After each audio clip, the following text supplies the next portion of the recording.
तो आज के इस वीडियो में तुम लोग एक्सप्लेन करने वाला हूँ episode 4 of demon slayer season 3। अगर इसके पहले के 3 एपिसोड तुमने नहीं देखे हैं तो चैनल पे जाके देख सकते हो। इस वीडियो में तुम लोग एपिसोड 4 की पूरी स्टोरी लाइन पता चल जाएगी एंड कर सकते हो जो चीजें रहेगी वो मांगा की रहेंगी, लेकिन मैं मांगा यूज नहीं करने वाला। रियल फील लेने के लिए तुम लोग मांगा को कर सकते हो साइड में रख सकते हो स्प्लिट स्क्रीन पे, या फिर जो मेरी वॉइस है उससे मसा ले सकते हो, क्योंकि सारी चीजें तो मैं तुम लोग को एक एक करके बताने ही वाला हूँ। तो वीडियो को स्टार्ट करने से पहले वीडियो को लाइक और चैनल को सब्सक्राइब भी कर देना।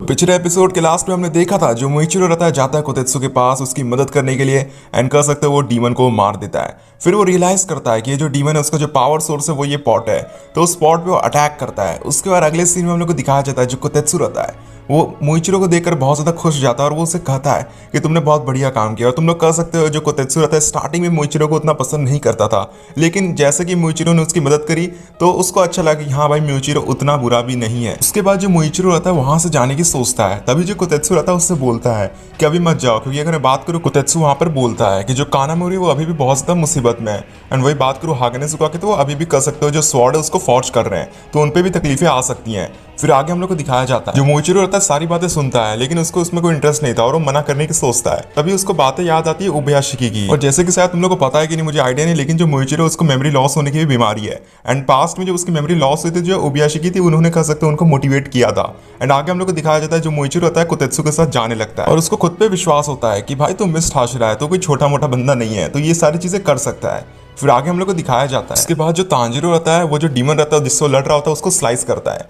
लेकिन कर सकते हो जैसे कि तुम लोग को पता है कि वापस से वो लोग दो अलग अलग डीमन पे रीजनरेट कर लेते हैं एंड वापस से वो चिल्लाने लगते हैं दोनों डीमन। लेकिन कर सकते हो इस बार जो दोनों की अटैक पावर रहती है वो थोड़ी सी कम रहती है, क्योंकि ऑफकोर्स जैसे जैसे वो बढ़ रहे थे उनकी जो पावर लेवल है वो मेरे ख्याल से कम हो रही थी, इसलिए तांजिरो को ये चीज़ वहाँ पर रियलाइज हो जाती है। तांजिरो को ये चीज़ रियलाइज हो जाता है कि अगर हानतेंगु बार बार ऐसे डिवाइड होते जाएगा तो उसकी जो पावर लेवल है वो कम होते जाएगी और उसकी वीकनेस भी हम लोग को मिल सकती है। आगे हम लोग को दिखाया जाता है वो जो डीमन रहता है अचानक से वापस से तांजिरो के ऊपर चिल्लाने लगता है एंड इस बार जो तांजिरो रहता है सक्सेसफुली उस पर अटैक होने पे कामयाब हो जाता है। फिर आगे हम लोग को देखने को मिलता है हम लोग को सीन शिफ्ट कराया जाता है एंड हम लोग को दिखाया जाता है नेज़ुको को। जो नेज़ुको रहती है वहाँ पर दो डीमन जिनका नाम करागु और आइज़त्सु रहते हैं उनसे लड़ रही होती है एंड वो जो दोनों डीमन रहते हैं आपस में बात कर रहे होते हैं कि इसको कौन मारेगा।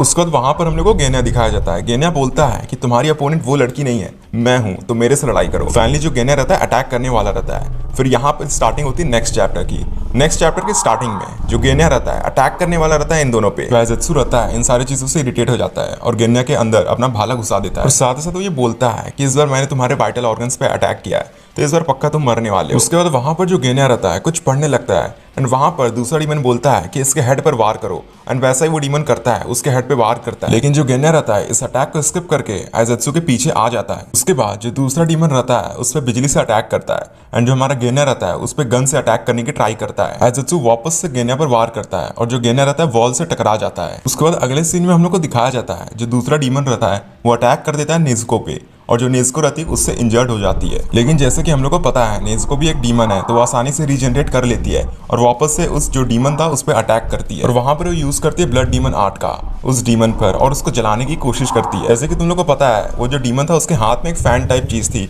तो वो उसको छीन लेती है और उसी को उस बिल्डिंग से उड़ा देती है। काइंड ऑफ फनी सीन भी तुम लोग कर सकते हो। फिर आगे हम लोग को दिखाया जाता है उसके बाद जो नेज़ुको रहती है दूसरे डीमन पर भी उससे अटैक करने वाली रहती है, लेकिन वो जो डीमन रहता है उस पर बिजली वाला अटैक कर देता है। उसके बाद इस फाइट बैटल से सीन शिफ्ट होता है और हम लोग को दिखाया जाता है तांजिरो को जो कि उरुगी वाले डीमन से लड़ रहा होता है। जैसे कि तुम लोग को पता हो जो डीमन उसको उड़ा के ले गया था एंड वहाँ पर वो सोचता है कि मेरे को जल्दी लड़ाई खत्म करके जाना पड़ेगा नेज़ुको के पास जिससे मैं उसकी मदद कर पाऊँ। उसके बाद सीन शिफ्ट होता है और हम लोग को दिखाया जाता है गेन्या को और वो बोलता है कि तुम्हें सिर्फ एक बंदा यहाँ पर मारने वाला है और उसका नाम है गेन्या, यानी कि मैं तुम्हें यहाँ पर खत्म करने वाला हूँ।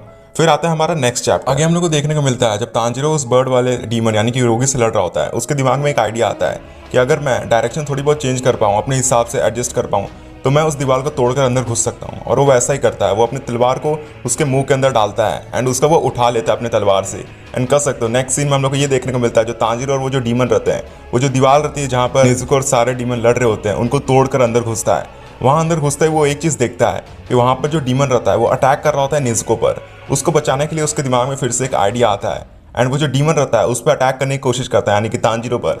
तो जो तांजिरो रहता है उरुगी का जो पंजा रहता है उसको लगा देता है एंड उसको कुछ भी नहीं होता। अब इसका मतलब सिंपल है यार। हनतांगो की बात करूँ तो वो सारे लोग जितने भी डीमन हम लोग को दिखाए गए हैं वो उसकी बॉडी से कनेक्टेड है तो वो एक दूसरे पर अटैक नहीं कर सकते, यहाँ से ये चीज़ पता चलती है।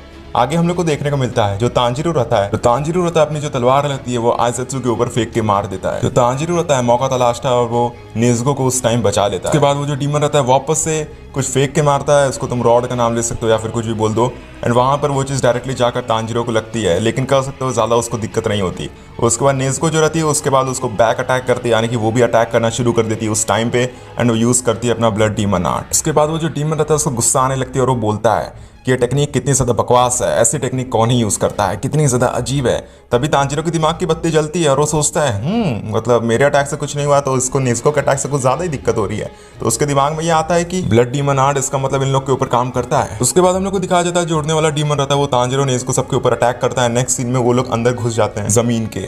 उसका वो तीनों डीमन, उड़ने वाले डीमन का नाम रोगी रहता है, आइसेत्सु हो गया एंड एक और डीमन, एंड वो तीनों ही साथ में आ जाते हैं और वो लोग सोचते हैं कि अब मैं इन सारे लोगों का काम तमाम करने वाला हूँ। उसके बाद सीन शिफ्ट होता है, हम लोग को दिखाया जाता है मोइचिरो को जो कि कह सकते हो कानामोरी को बचा लेता है, एंड जो कानामोरी रहता है बहुत ज़्यादा खुश हो जाता है और कहता है कि थैंक्स मेरे को बचाने के लिए। उसके बाद जो मोइचिरो रहता है एज ऑलवेज उतना ज़्यादा रिएक्शन तो नहीं देता, लेकिन जो अपना वो जो ब्लेड रहता है उसको वो दे देता है एंड कहता है कि इसको जल्दी से जल्दी सही कर दो। उसके बाद जो कानामोरी रहता है वो कहता है कि इसकी हालत तो बहुत ज़्यादा खराब हो चुकी है। उसका मोइचिरो बोलता है इसलिए तो मैं तुम्हारे पास इसको लेकर आया। उसका मोइचिरो बोलता है कि मुझे लगा नहीं था कि तुम इतना आसानी से मेरी बात मान जाओगे। उसका कानामोरी बोलता है कि तांजीरो नाम का लड़का था, उसने मेरे को बोला था ये सारी चीजें पहले से ही करने को। उसके बाद अगले सीन में जो कोतेत्सु रहता है वो बोलता है कि वो जो तलवार हगानेजुका सान बना रहे हैं वो मैं तुम्हें दे दूंगा और इसको तुम लेकर चले जाना विलेज चीफ के पास। तभी हम लोग को देखने को मिलता है भाई वो जो पॉट शेप का मटका रहता है उसके अंदर से डीमन निकलता है। जो ग्योको रहता है वो बोलता है कि फाइनली तुमने मेरे को नोटिस कर लिया। और यहाँ पर कह सकते हो हमारा एक और चैप्टर कंप्लीट होता है जो कि एपिसोड 4 की कंप्लीट कहानी होने वाली है। अगर तुम लोग को वीडियो अच्छी लगी तो वीडियो को लाइक कर सकते हो, चैनल को सब्सक्राइब कर सकते हो।